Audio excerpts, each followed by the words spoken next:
I'm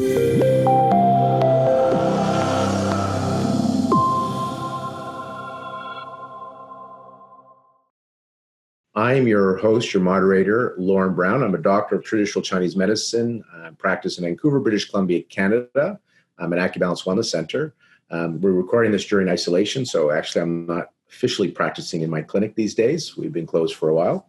And we started putting together a series of lectures back in March 24th, and it's really grown in such a positive and good way. Our intention was to create community, so community, unity, immunity. So bringing people together, having our cameras on, and then at the end of the session, opening up our mics so we can talk to each other, and to create education. So we want really good educational content and to see everybody and create community. And the feedback from you guys has been wonderful. And so we keep doing it, right? Because it fills us up when we get all that awesome feedback as well. The series we're doing today is called Classical Chinese Herbal Principles in Action in Response to COVID-19. It doesn't have anything to do right now with COVID-19. It's using the Chinese medicine principles.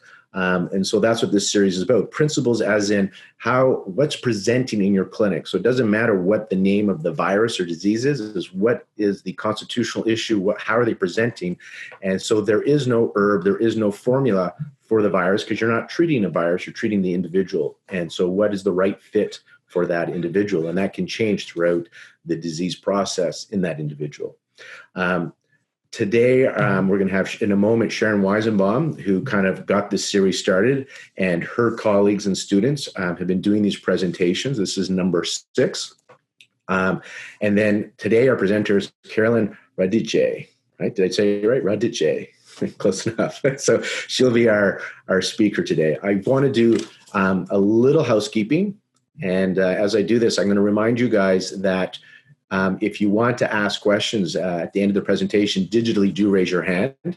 This is our resource page. So you can find this on the homepage anywhere. Go to resources. Just to let you know, replays can be found on this page too, the links, and that's right here at the top.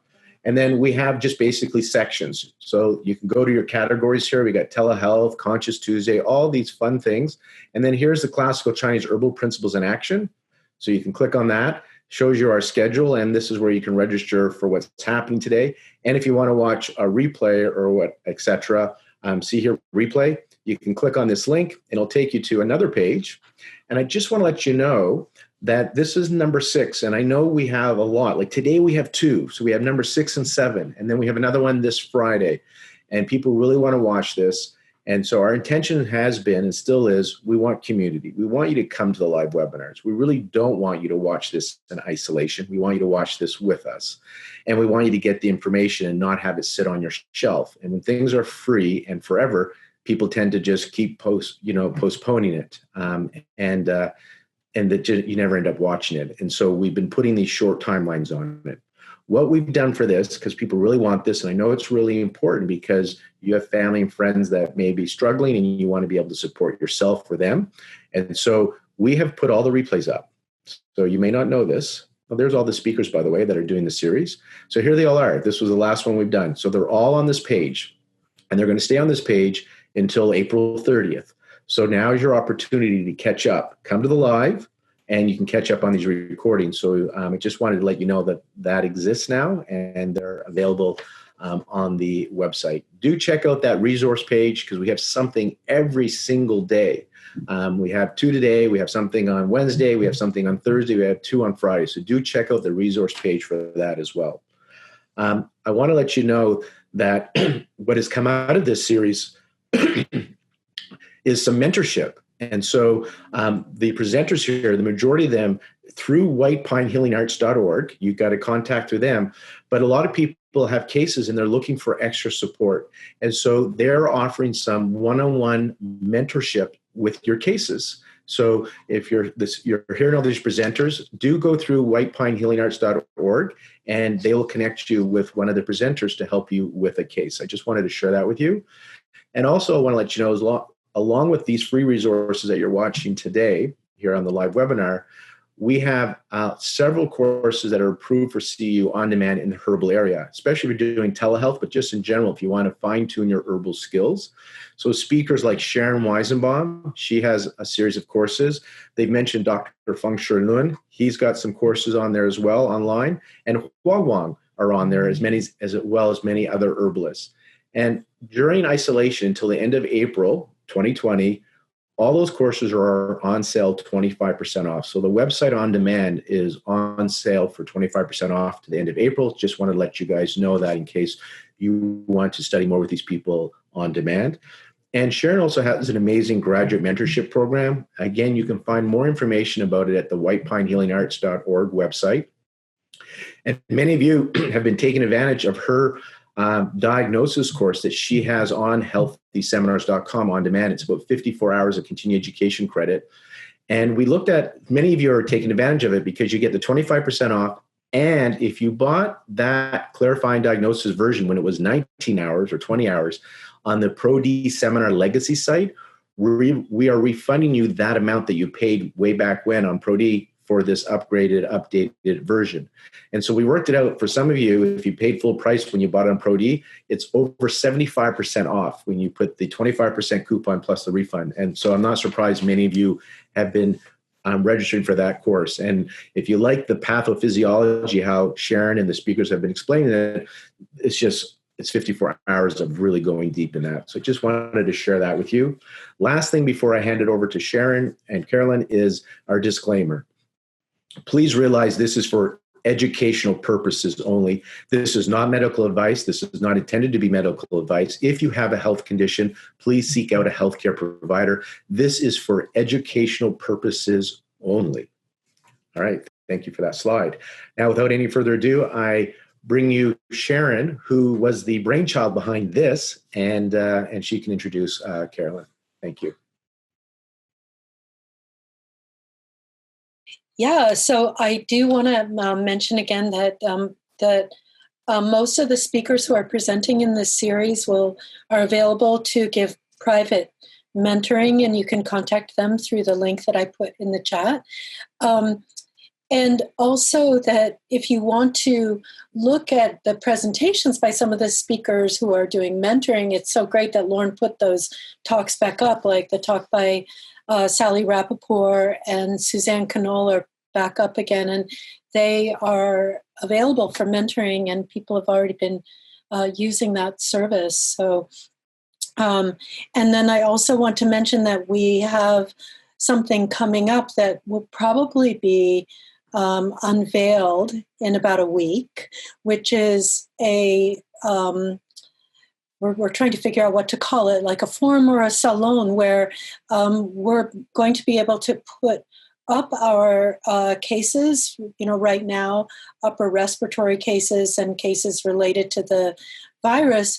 And we'll have a salon where people can come in and have discussion about the cases that we're seeing with some senior practitioners and ask questions and give insights. So that will be coming up as well, and it will be accessed through the Shenlong Society site. So keep your ears open for that as well. So Carolyn Radice is a good friend of mine and a colleague, and she's just, I always think of Carolyn as being smart as a whip, just super sharp. And so I'm really looking forward to the talk today to experience her teaching. She's a very experienced teacher and a real classic formula nerd, just in love with classic formulas and very experienced. So I'm excited to hear her presentation about Huo Xiang Zheng Qi. So without further ado, Carolyn Radice. Thank you so much, Sharon. I first want to thank Lauren, Sandro, and his whole team. This is such an amazing community you've been able to bring together, and I couldn't be more grateful. I have not missed a single one of these presentations. I plan to continue. I have a bunch queued up that I haven't seen yet that I'm super, super excited to see. And for most of us who have been away from each other for close to 6 weeks now. It's really been an amazing community. So I'm thrilled to be a part of it. And thank you, very special thank you to Sharon for her very kind words, but also for her mentorship. I have started studying with Sharon more than 20 years ago, and I have evolved with her as a practitioner, as a friend, and I'm so delighted to be included in this. And she really has this special ability to make the medicine accessible. So when most of us were going to school, we came out with a lot of language or information that maybe didn't completely make sense when we were working practically with patients. And she was one of the first people that used these beautiful metaphors that were completely articulate, but also very tangible. When you were seeing patients, you could say, I see how this principle applies to this person that I'm seeing. And my deep dive into classic formulas kind of started with her. I've gone into deeper study with some of the Feng Shui Lun methods in Jingfang, and a few other teachers who I have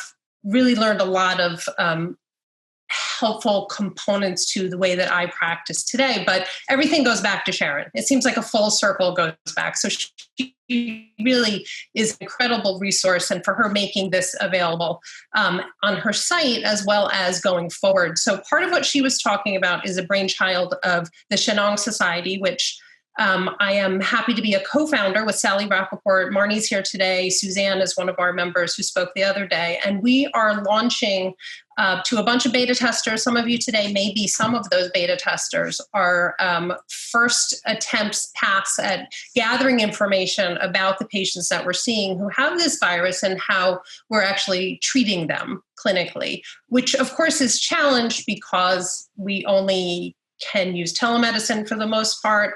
I'm practicing in a very close suburb of New York City, so I won't be back in my office for a while, but I have been doing a bit of telemedicine and using a lot of the formulas that we've been talking about so far in this series that are based on the classical presentations that Sharon has talked about and taught with us. So what I would like to introduce to you today is a formula that is in some ways a classic formula, but in other ways not the same as the ones that we've been talking about. And this is Huo Xiang Zheng Qi. Huo Xiang Zheng Qi, I'm calling patchouli powder for a reason I will refer to a little bit later. But what this brings to mind is this dichotomy that sometimes form, but really should be better aligned between formulas that are sourced from Shanghan Lun and formulas that are mentioned in the Wen Bing. And if you have the opportunity, if you have not already visited Sharon's White Pine Institute blog, she's written several really wonderful blog posts, a new one today, which I could not recommend more. I haven't been able to read in total detail yet, but talking about how we can use principles from any system as long as they make sense for our clinical practice. So the formula today is one that is being used quite a bit with patients in the throes of the virus. It is not a Shanghan Lun formula, though. Huo Xiang Zheng Qi, unlike the formulas we've talked about, like Ma Huang Tang, Wei Zhi Tang, Xiao Chai Hu Tang, Bai Hu Tang, which are really classic Shanghan Lun formulas that are based on Shanghan Lun principles.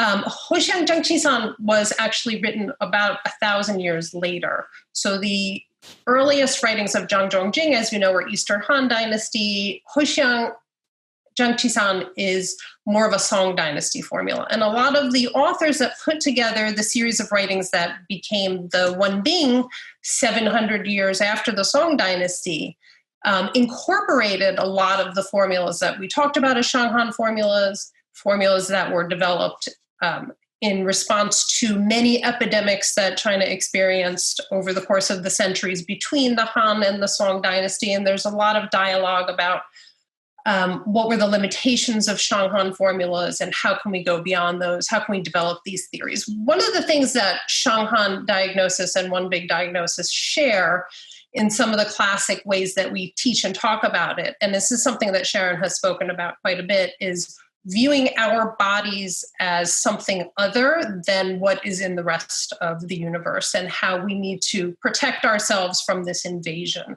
And that Shanghan in its purest sense is only about cold disorders and Wen Bing is only about warm disorders, which we know is absolutely not true. Because of course, as we look at the circle of the Shanghan theory and how Sharon describes and talks about this cycle of transformation, how the organs actually function to keep our systems resistant, to keep our systems strong, because we get sick if something inside of us is not functioning properly. So what we are actually treating is dysfunction in one of these conformations in Shanghan theory.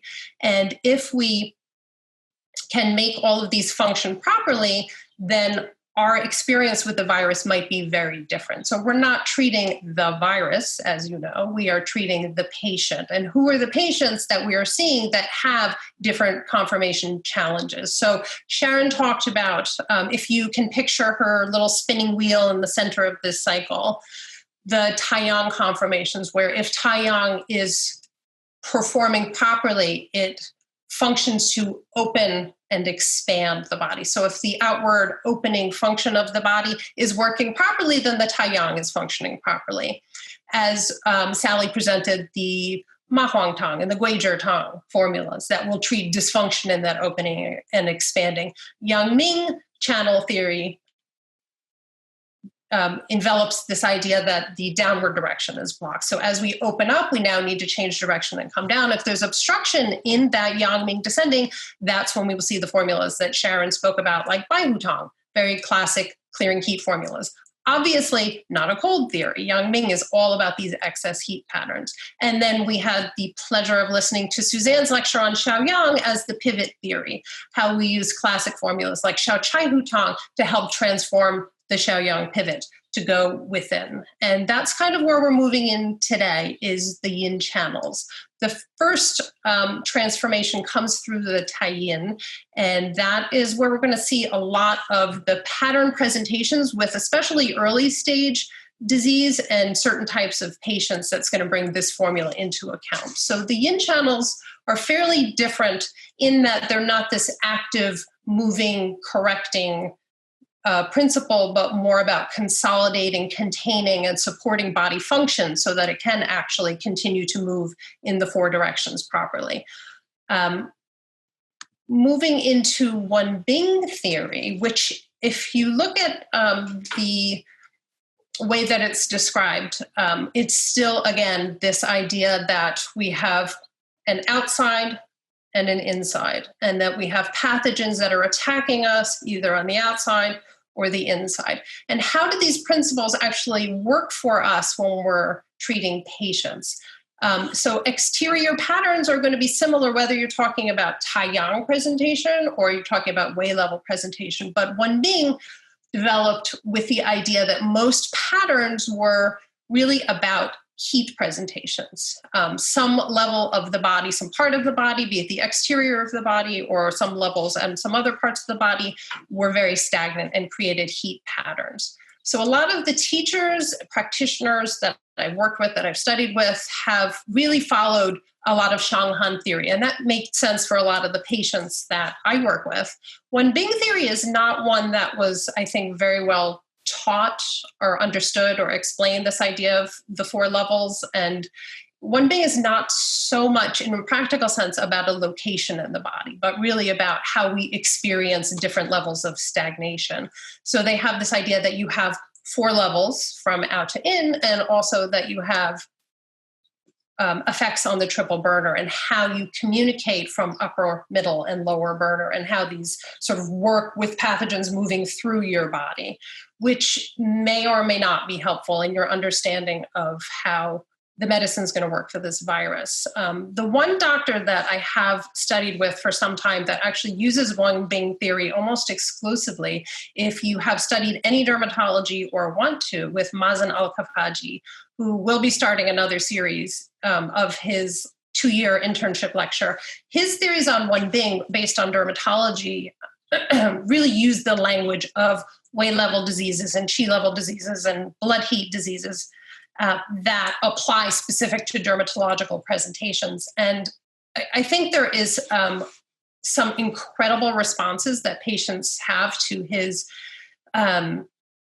applications. He's really a remarkable teacher if you get to study with him. He is one of the few exclusive Wen Bing teachers I know. I know a lot of people operate with Wen Bing principles in their practice, but it's one that's always been a little bit trickier for me to wrap my head around.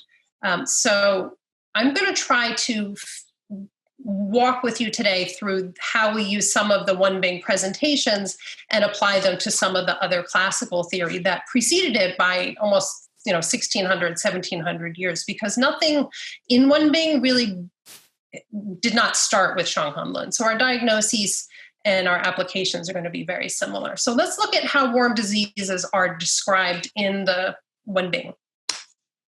So they describe them as being present on one or more of the four levels, as we described, the Wei, the Qi, the Ying, or the Shui. So is this an internal disorder, an external disorder? What dysfunction in the body is impairing movement and creating this heat presentation? And what does that look like? And, or as I mentioned, the triple burner moving through the systems of fluid transformation in your body. What we want to think about is really, where is the obstruction in the body? How are the symptoms presenting, so that we can apply our principles as well as our formulas to this presentation, because we can only treat what we can see. Some of the other theories of worm disease, as I mentioned, describe how externally contracted warm heat pathogens, which sounds a little bit redundant, are the cause of the illness. And really, are we thinking more about how the body is in some type of disharmony or how we are being attacked? And however it makes sense to you as a practitioner is the correct way for you to proceed. But working with some of Sharon's principles as she teaches them in the graduate mentorship program have worked well for me. So I'm going to try to figure out how we can fit some of these principles into that system. So where is the regulation or the processing not functioning well? On the exterior, on the interior, where on the interior, the upper, the middle, the lower? Another part that's intrinsic to worm disease theory is the idea that diseases that are classified as worm diseases, which make total sense in the context of this pandemic, infectious and epidemic, we are living it. We are living infectious pandemic presentation right now. So you can see why worm disease would make sense in terms of its application. There's also a lot of discussion about how the pathogenic presentation is seasonal and geographic. The seasons, I think, become a little bit more relevant in some contexts. They're described in the Wen Bing in a couple of different ways. They talk about pathogens being sharing the manifestations of different types of pathologies, which will sound similar to you, but that they have a tendency to present in certain seasons, so that we would see wind warmth diseases usually occurring spring and winter. And these would be sort of what you might experience historically in your lessons as a wind heat pattern or some type of exterior pattern that has heat associated with it. So Wei aspect or upper burner diseases. Summer warmth or summer heat diseases, they describe as diseases that manifest after the summer solstice. These are some of the hottest presentations. They often harbor dampness, so they're often these hot, humid types of climate that can induce these types of pathologies.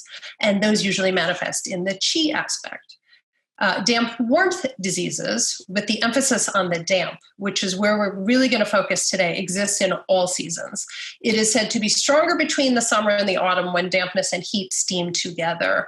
But this sort of seasonal relationship, as well as pathogenic relationship, factors into how we're seeing this manifestation, according to some people, is that when the seasons are not presenting in a way that is expected. So I live in the Northeast, where we had approximately a half an inch of snow all winter. This is a very warm, very wet winter for us. And is that related to the epidemic that we're now seeing? According to the Wen Bing school, it is. It is being seen as a seasonal pathogen outside of its right relationship with the universe, and how we are responding to it with our body's ability to function within that may be part of the etiology. Hard to say. Lastly, they do talk about dry warmth diseases that consume fluids. These are usually seen in the autumn when dryness is predominant. So these are sort of like the Sung Ju-yin formulas for dryness that you may have learned. If you all have had the opportunity or not had the opportunity, please find the Lantern special issue. This is a free issue that the Lantern released in response to the pandemic with a lot of different articles that describe in way more detail than we have time today warm disease patterns and how they might be applicable to the pandemic and the patients that we're seeing. One of the, there's a lot of articles that Stephen Clavey wrote about, translated. Volker Scheid introduced the whole presentation. There is one interview with Dr. Ma, who is out in Seattle, and an article was translated by Craig Mitchell and Dan Bensky on what he was seeing in patients. As we know, Seattle was sort of the beginning of this pandemic and where the most patients were starting to climb before they started spreading more widely. And what he described as the way level pattern, or early warm disease exterior presentation that's affecting the triple burner, as such, this is how they translated. This is as this is an exterior pattern, we should still resolve the exterior to get the pathogen to exit through the closest place, the body's exterior. However, one of the unique characteristics of the evil virus is the presence of damp turbidity in the exterior. Now, whether or not you want to think about this as being something that's attacking us or our body being able to process effectively on the surface, which is how we're thinking about it in our classic application of pathology, I leave to you. But damp turbidity is the key element to some of the applications we're going to talk about, particularly today when it comes to some of the Wen Bing formulas. We must use aromatic medicinals to transform dampness and turbidity. It is only through this method we'll be able to expel damp turbidity.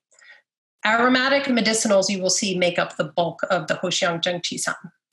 If we were to use a simple formula to promote sweating, such as Ma Huang Tang, for example, it's an exterior pattern, but it is not exterior cold. This is exterior dampness. So if we just promoted sweating, the result would be the wind would go, leaving behind the dampness, and the disease would enter the interior, which is to say you are not correcting the function of the exterior of the body. You are not working in harmony with all of the systems within the 6 channels, if you were to think of it from that perspective, or you're allowing a complication of the disease because you've not actually treated the dampness, which is the causative factor. So this pattern that shows up as the first stage of the disease, he says in his experience, the majority of these virus patients. And the most suitable formula for these first early stage patterns is the Huo Xiang Zheng Qi.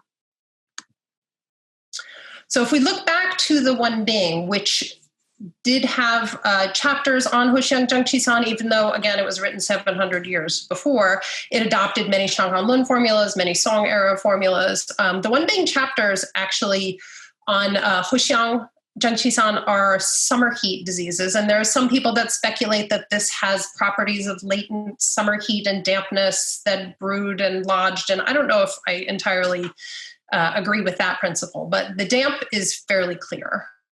So because damp warmth can present in any season, any stage, the initial stages when damp pathogens encumber and obstruct the muscle surface, causing symptoms such as aversion to cold, subjective feelings of heavy body, fever, scant sweating, slimy white tongue moss, and soggy moderate pulse. The paradigmatic formula is modified Huo Xiang Zheng Qi. This is the pattern that Huo Xiang Zheng Qi treats, and it is spoken about in the Wen Bing as such, which means we need to talk about dampness a little bit more. So dampness, as you all know, is, as I'm sitting here on a very rainy day watching it, it is turbid by nature. It lodges, it does not transform easily. And unlike cold, which resolves when sweating is induced, when the exterior is not performing its open outward function and is somehow trapped, we can resolve cold by sweating. If we have heat obstructing on the exterior, then we can clear it. But damp diseases are different. They're usually protracted, they're intractable, remissions occur. This is really, actually, this sentence is very important. Remissions occur quite commonly even after apparent recovery. For any of you who have been seeing patients with this virus, this is one of the hallmarks of it, which really has been an experience to treat, because a lot of patients are in the, I am feeling better, I think I'm through the woods, and then they backtrack. And I really think this is due to the unresolved dampness, both interior and exterior, which we will get to. The core of damp transformation is usually the middle burner and disharmony in the spleen and stomach pivot. So I will get to this in just a moment. We're going to talk about the triple burner transformation of fluids and how they should properly be transformed. And if they are not properly transformed, that the center of the body is really the source, this qi dynamic. We talked about harmonizing the Xiaoyang last time. We're talking today about harmonizing the center and how we can transform fluid so it does not become dampness, or transform everything that's coming in so it doesn't become dampness.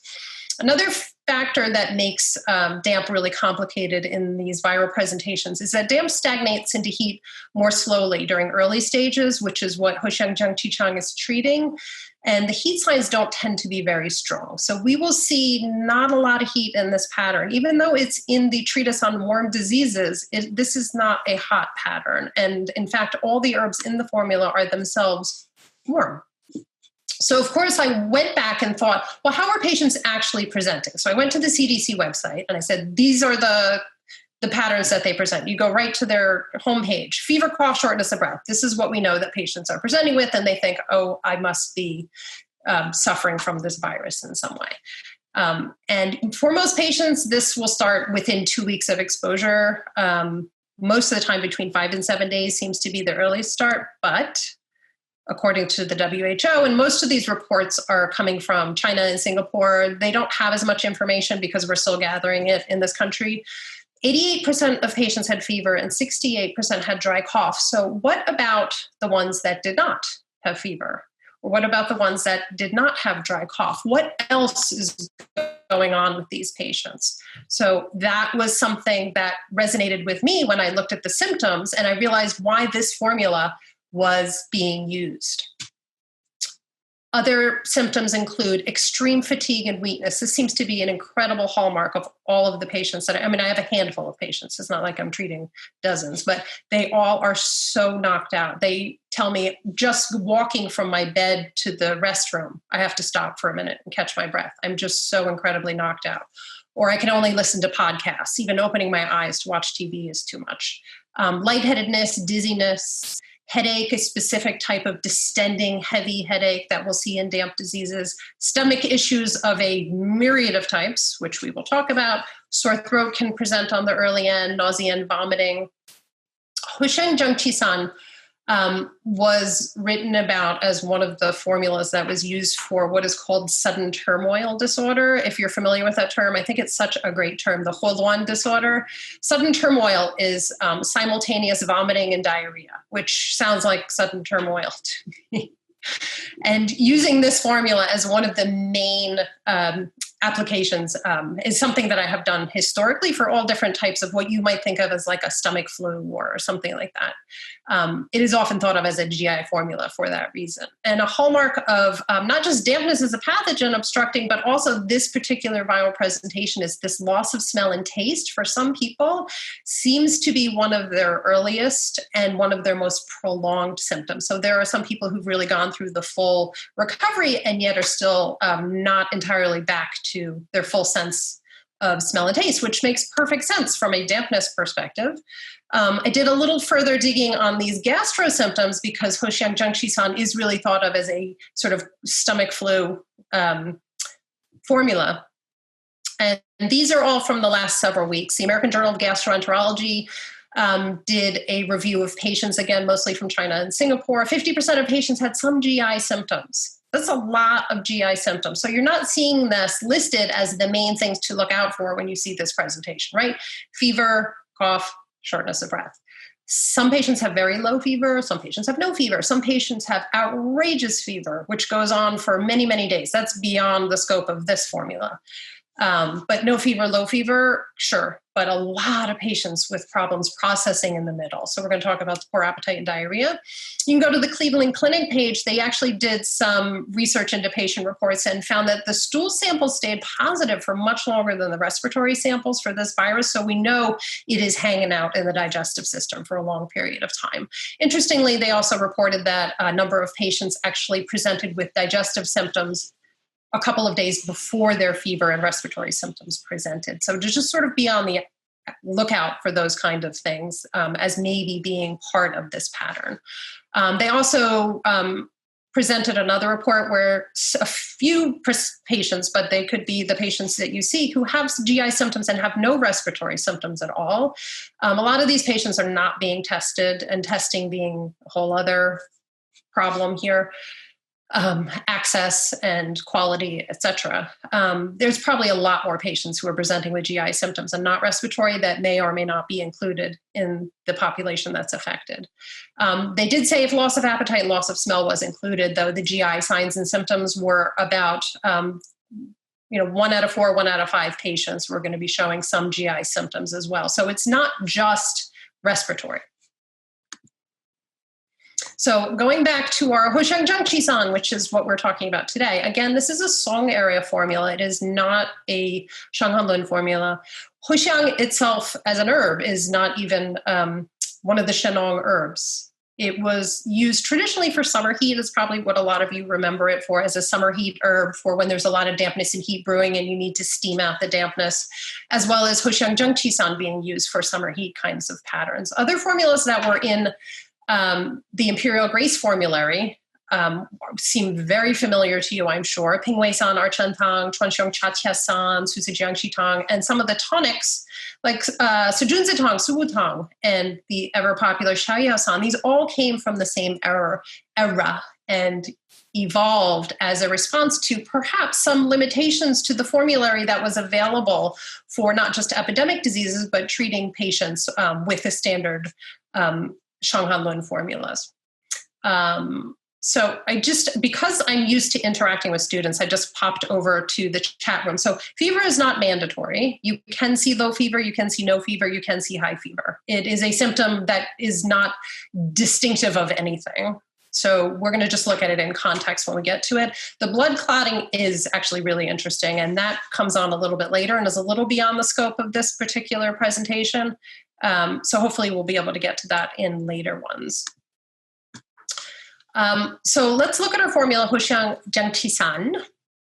According to the Wen Bing, when it is being applied, it is used for the following symptoms: headaches with subjective sensations of distension. So this full sort of throbbing, achy, heavy sense will tell you there's a damp component, and this formula might be indicated. Chest and stomach duct dilations and oppression, fullness, feeling obstructed in the chest and in the abdomen.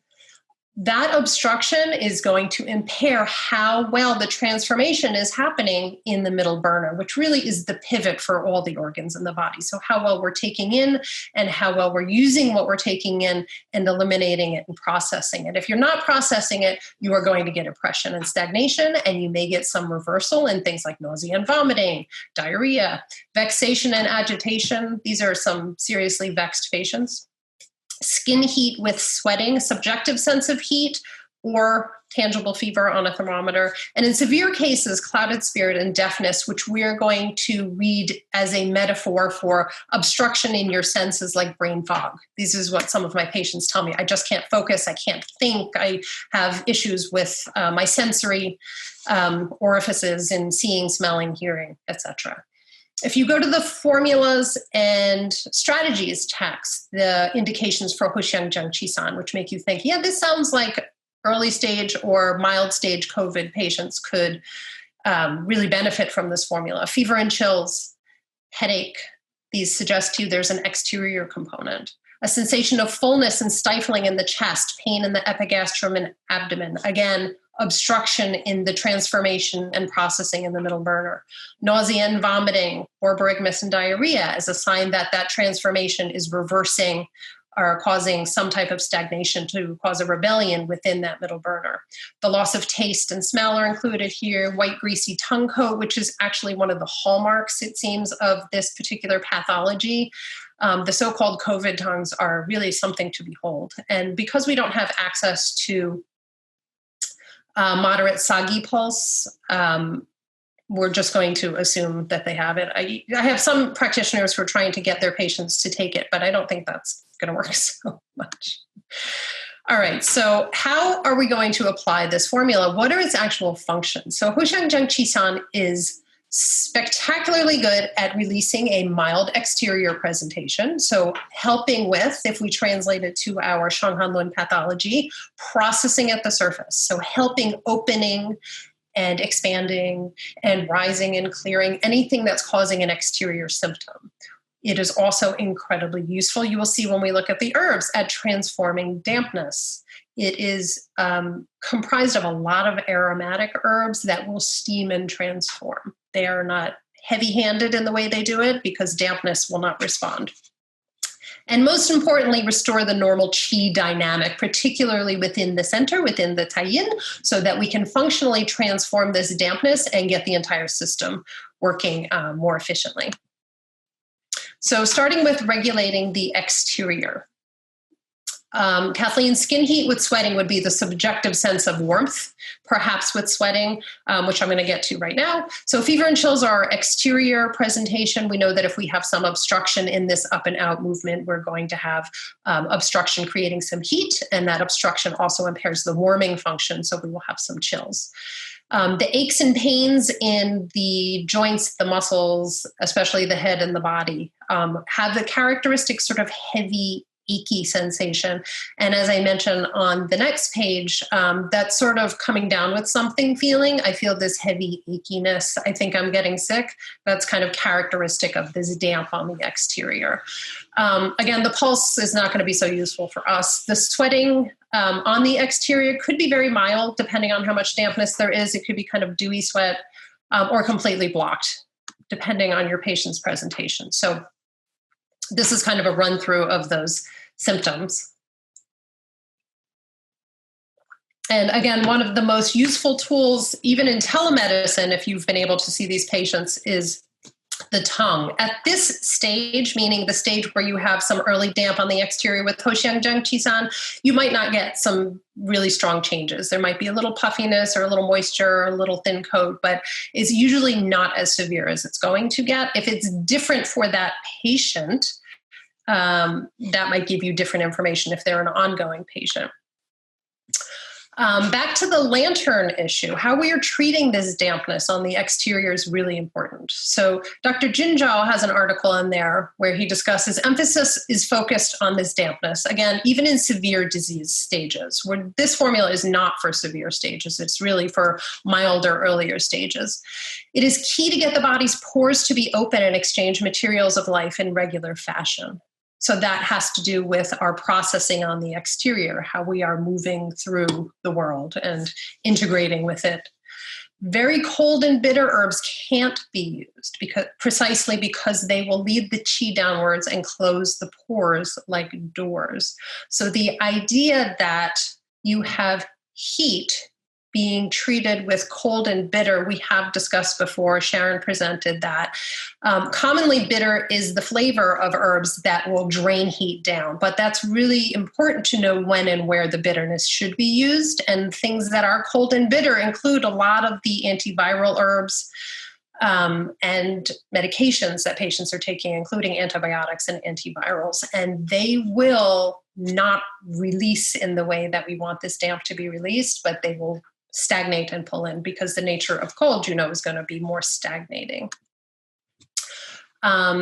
We had the pleasure at the Shannon conference last month of having one of our main speakers, Volker Scheid, talked a lot. He actually uses a lot of Wen Bing theory. And he did in some of his discourse, this is sort of paraphrasing some of his discussion about how you address different pathologies on the exterior, what the effective treatment methods are. So that if you have cold and blockage of the taiyang, like in a Ma Huang Tang pattern, you must diaphoresis. If you have cold, if you have heat, the exterior is a little bit too open. So you don't treat it in the same way. And you would have more heat symptoms suggestive of a bohud-like formula or other cooler, spicy release exterior herbs that you might see in like a Sangju Yin or even Yin Chao San.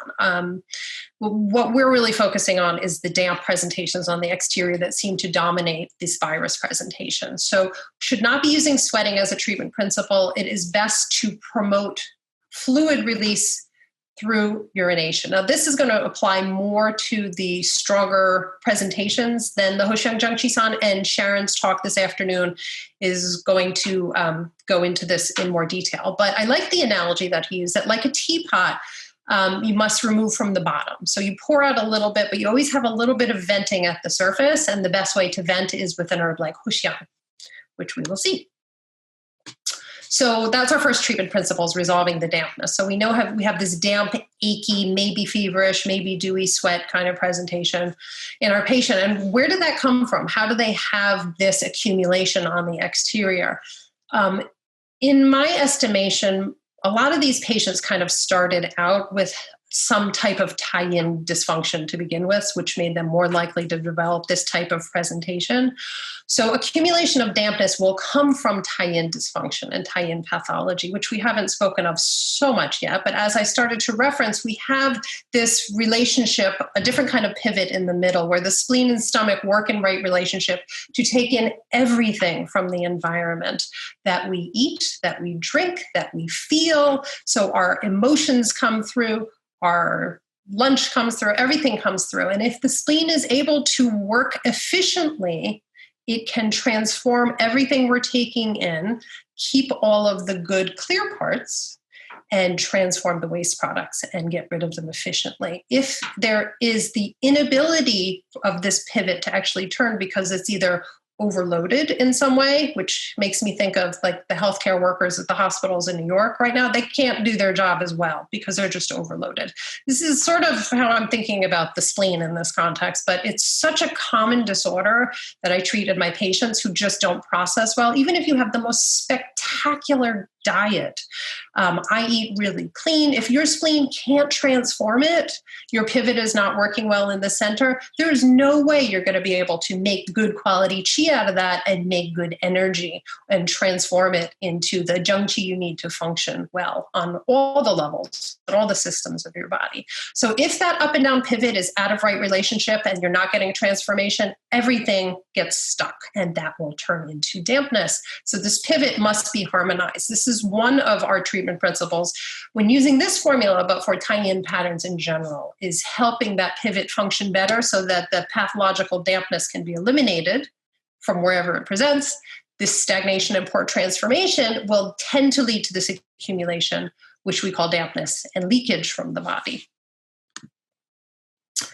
In the introduction to the Shanghan Lun, they discuss this tie-in disease as resulting from possibly unresolved yang channel disease, damaging spleen yang. So something was not transforming well, either at the level of the tai yang, the yang ming, or the pivot of the xiao yang. And there is some damage coming from that, or that there was some direct damage, if you're thinking about the pathogen principle, or internal damage, which is I think really epidemic to a large part of my patient population in general, but particularly in this presentation. So are these the people that are going to be more subject to getting these gastro presentations? I think so.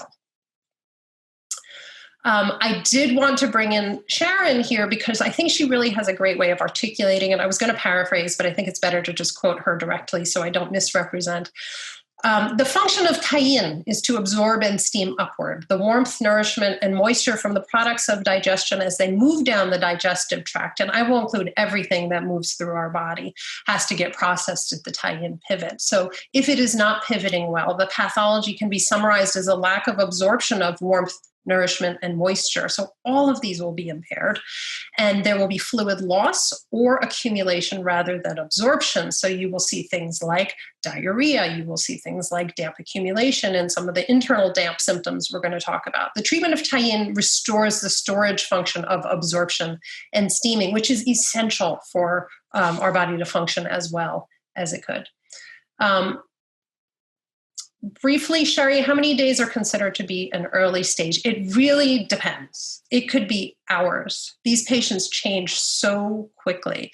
And it's super important that you are in touch with your patients, not just on the initial stages, but as they're moving along.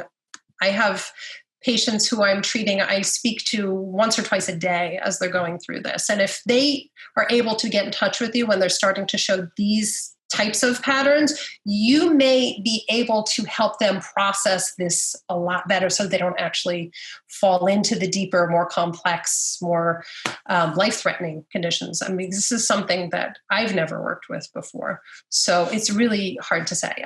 I will say that it's easy to miss this stage, that patients progress really quickly, and you may not have the opportunity to see this. So dampness on the interior, we're going to feel as fatigue. Again, you don't have access to making good quality qi because you're not transforming well, so you don't have energy. If you have obstruction in the middle, described either as fullness, heaviness, being stifling, oppressed, or actual pain anywhere in this middle to upper burner area, this transformation in the center is impairing how well the clarity moves upward through the upper burner and downward through the lower burner. So if you're feeling full and stuck, you are not feeling hungry. And I will tell you, most of my patients have terrible appetites, not only because they can't smell and taste their food, but they're just not processing everything. It just is kind of sitting there. In some early stages, they will not be able to absorb and process at the tai-yin, so they just have diarrhea instead. I do have other patients who get constipated, and in some of the more extreme presentations, that's a little more common. Nausea and vomiting is sort of the classic pattern that we think of Huo Xiang Zheng Qi-san and how I've used it classically, again, for that sort of sudden turmoil presentation. The pulse, again, not super helpful, but the tongue can be incredibly helpful. I brought you some pictures today, very briefly, just to give you an idea of how we're going to see this dampness. And these are actually some of the patients that I'm treating now. So the one on the left is a little bit of dampness that you can see swelling in the tissues of the tongue. The one in the center and the one on the right are far progressed beyond this formula, but you can see how the dampness starts to really bake in on the tongue and actually causes impairment in the body fluids with the woman in the center. The woman on the right actually was a much more advanced stage. And you can see she's starting to show signs of heat, signs of blood stasis. So how the dampness progresses throughout the whole series of disorders that we see. So in some of the training that I have through the Dr. Functional lineage with Suzanne Robideau, this sort of resonates with how I understand tai-yin disease. Abdominal fullness and vomiting, inability to get food down, severe spontaneous diarrhea, and periodic spontaneous abdominal pain is how we understand tai-yin disease in the Shanghan Lun.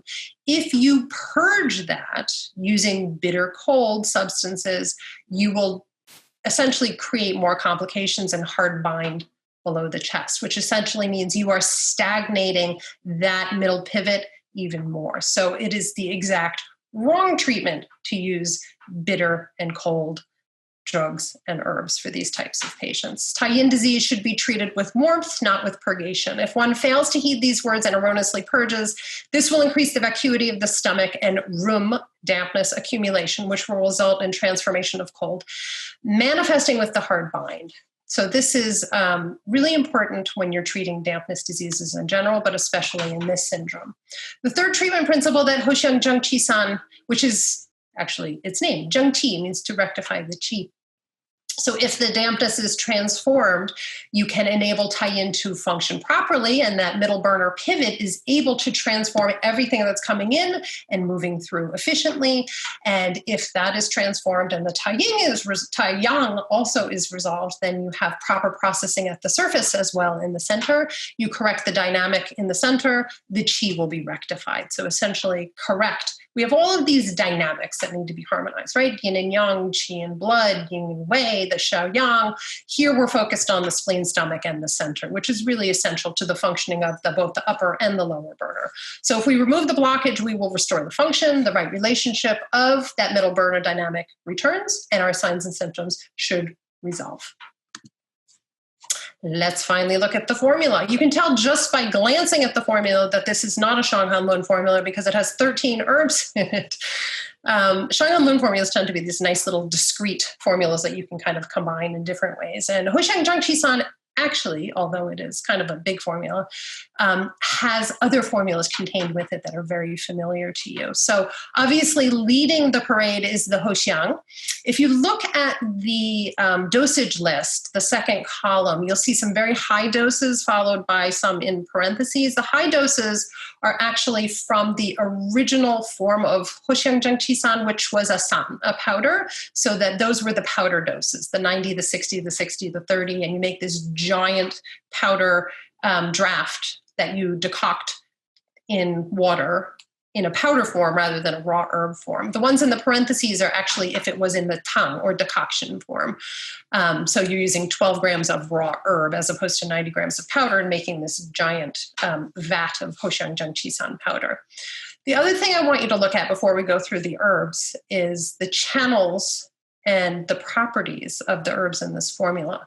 These are all upper burner, middle burner herbs, every single one of them. So they're harmonizing the function of how well the exterior is functioning, how well the interior pivot is functioning. So they all directly treat this pattern presentation that we're seeing.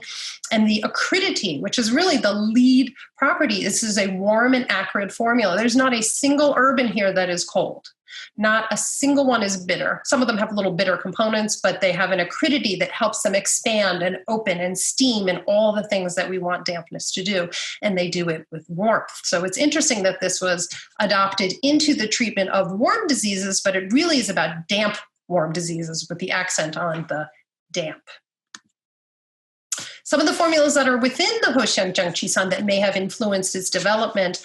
Tang is one of the earliest. That's a Jingui formula and a little bit more mild than what we might need for our patients, but every single one of these herbs is in the Huo Xiang Zheng Qi. This is a formula I use a lot in clinical practice. It is one of my favorites.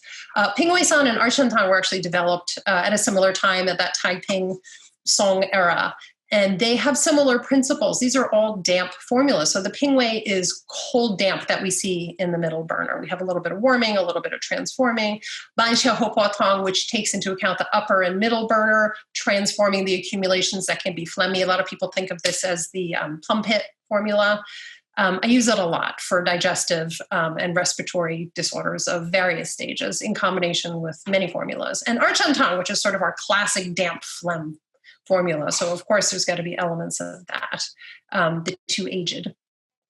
So if we're thinking about this in terms of how we can apply a formula, which is thought of as a Wen Bing formula, though written much earlier and incorporated into some of the principles of the functioning of our conformations, we really want Huo Xiang Zheng Qi to help the Taiyang resolve the exterior in a way that it is properly processing the damp accumulation, and the Taiyin in the center properly processing dampness on the interior. So the ingredients of Huo Xiang Zheng Qi obviously are led by Huo Xiang. Its name is in the title. And if you remember how formulas are constructed, usually there's a chief who has deputies and ministers and assistants that kind of help its function in different ways. So the functions of Huo Xiang really are the functions of this formula. I think of it as a Taiyin herb. It really has this lovely aroma to it. If you know patchouli, which you might know from many different sources, it is a very aromatic herb. So it really opens and steams dampness, but both on the exterior and on the interior. So it's a great herb for these early kind of coming down with something achy colds that have a digestive component like nausea and vomiting.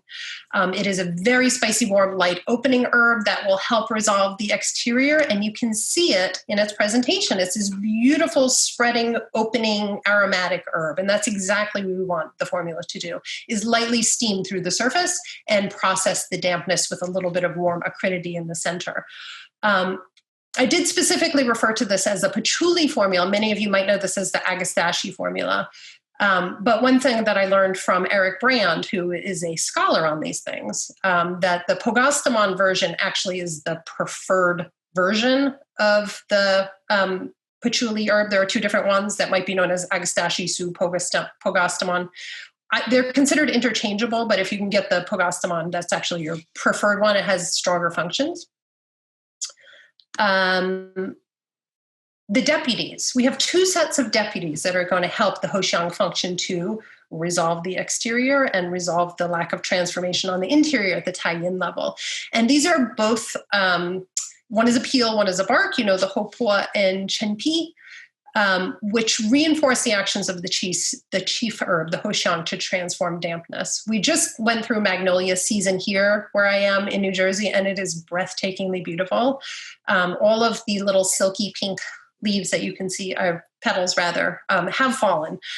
But we can still use the bark to help us with this down-bearing function, transforming dampness. Hopo itself, although not strongly aromatic, Chunpi, also an aromatic, have that same sort of steaming, warming, transforming, but down-bearing function. So that if we have nausea and vomiting, we can regulate that. And some pressure in the chest. One thing you might have noticed I haven't mentioned a lot is coughing in this particular patient. And this is sort of the stages where patients don't have a lot of cough, but they might have a lot of stagnation and a little bit of phlegm accumulation in their chest or pressure and fullness. I had one patient who was getting a lot of belching. She just couldn't stop burping because she felt so much fullness. And if she moved a little bit of that through, it actually made her feel a lot better. So important first deputies to revive the spleen a little bit with their aroma, help dissipate a little bit of the dampness through the chest and the middle, both down-bearing herbs, drying herbs.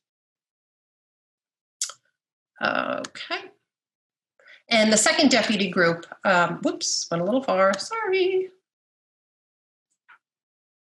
Second deputy group, also aromatic herbs. Suya, as part of the perilla family, is the lightest of them. It has the purple on one side, the green on the other. You've probably all seen the perilla leaf in your sushi collections.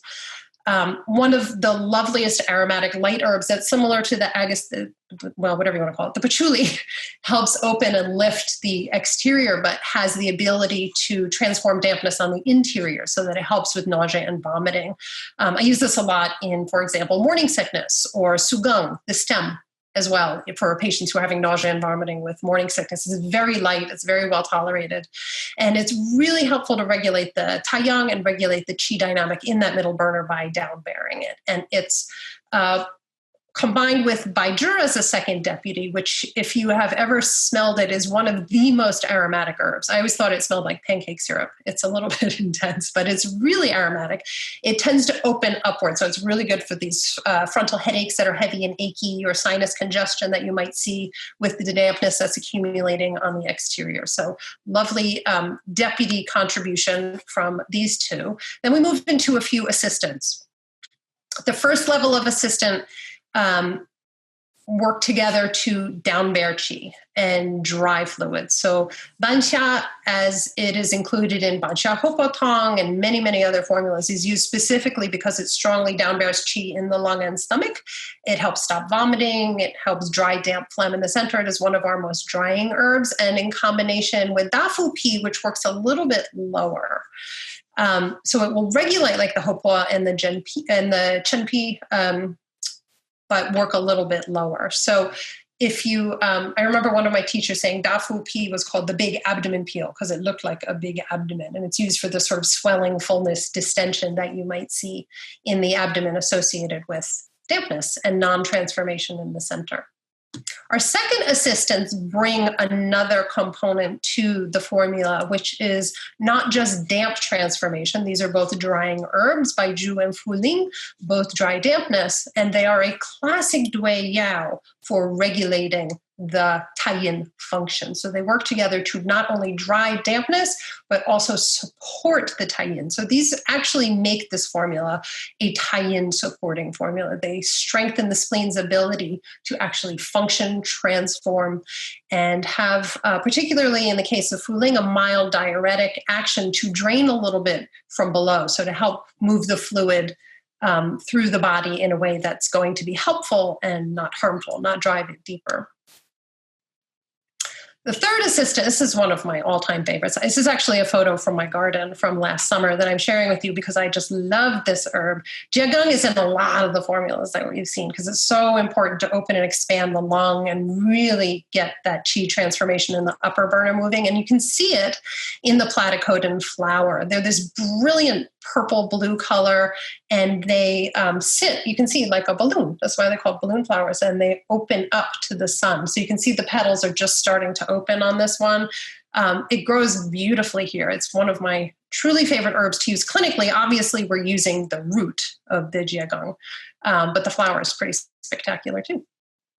And lastly, the formula that would never end is the envoys. Now, these are three of the most important envoys in so much of the formulas that we use in Chinese medicine.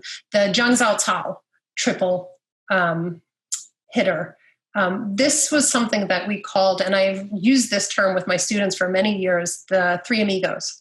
And the three amigos, the fresh ginger, the dates, and the honey fried licorice are used together in so many different types of formulas where you need to supplement the function of the middle burner so that the taiyin can actually absorb better, transform better, steam and warm better. So they all have this sort of warm sweetness that help them really make the taiyin function well. So, and you'll see this in so many formulas, right? We saw this when Sally spoke about Guizhi Tang, how we needed to support a little bit of weakness in the interior with the Jiangzhao Cao, or Shao Chaihu Tang also supported a little bit of weakness in the center, or Shao Jianzhong Tang, which is actually a Guizhi Tang modification, but how these herbs actually work to support the functions that are not working well so that your body can essentially function optimally and you will not get continually more sick.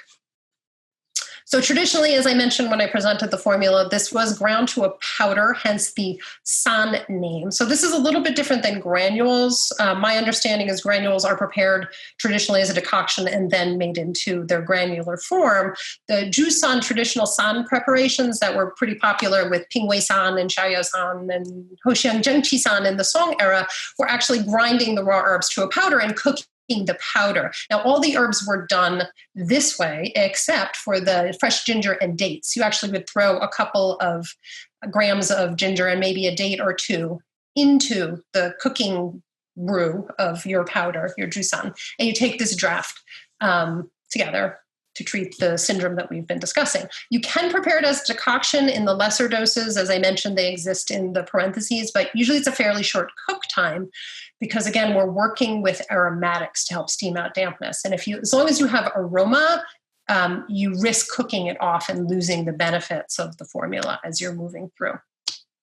So some of the modifications that you might be thinking about for this formula, again, there are plenty of herbs doing a lot of things.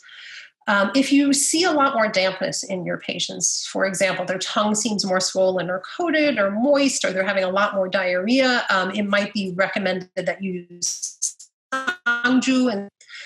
And there is, and we can actually maybe tap Marnie to comment on this, but I have seen that there's some Pingwei differentiation where if you have more achiness in the body as well as more dampness and you're not sweating as much from damp not perfusing through the exterior, you might choose Sangju more, whereas Baiju might be used when you have more weakness in the middle burner, more deficiency, and you actually have more sweating because Baiju has that function a la Yu Ping Feng San to stop sweating.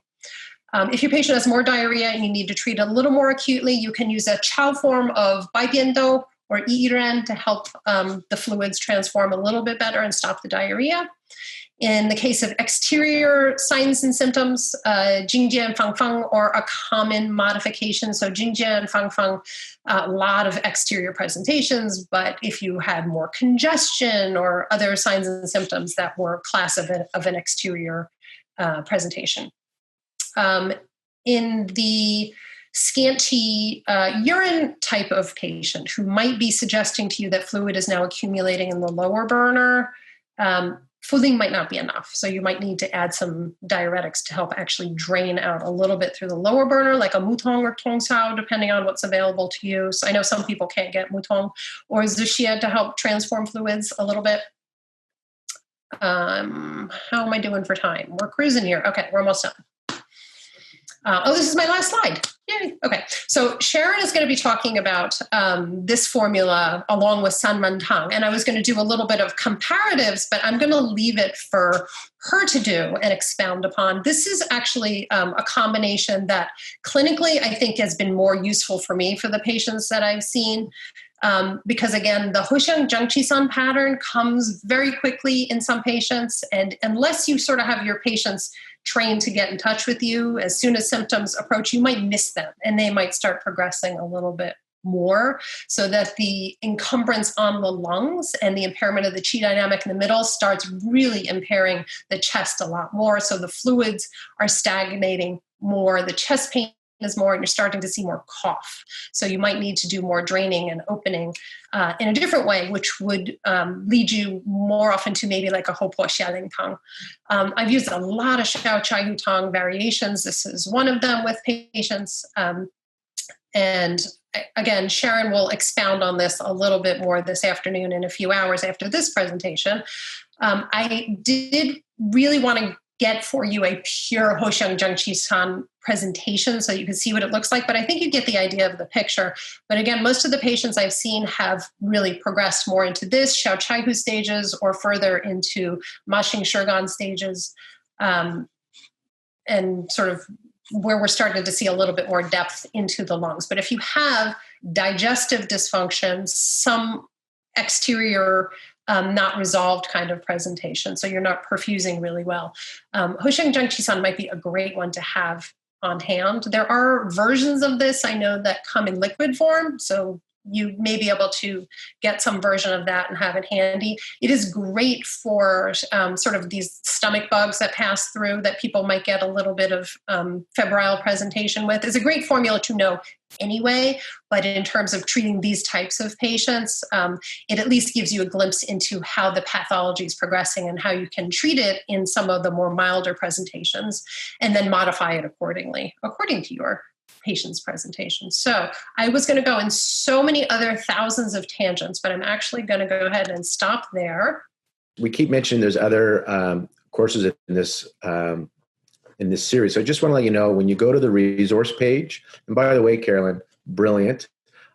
Every one of the speakers that has been in this series is brilliant.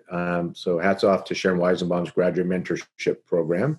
And again, Carolyn, for all the people that have spoken so far, if you want to create a comprehensive course, I'd love to have you on my platform because I look for high quality content, and this is high quality content. So thank you for putting together an excellent presentation for all of us. So for the upcoming, as you can see, Sharon's going to do one in a couple of hours. So she's going to do Sun Tang. And then you can just see for the week, we have a whole bunch of things happening. We have one tomorrow on herbals for fertility. We got a naturopathic one about the cytokine storm. Heiner Fruhoff's doing one on Friday. And on Friday also, we have Jennifer from this group doing one on Hopo Mawang Tong. And then we have a CEU course on the weekend. So lots of fun stuff. So if you go to the resource page, we keep updating that. So I just want to let you know that's where you can find it. And then if you click on this, again, where's the replay? What can we do? If you go to number 6, you click on it, it takes you here where you can register. So right now, if you haven't registered for the one later today with Sharon, click on this link because it's a different Zoom room.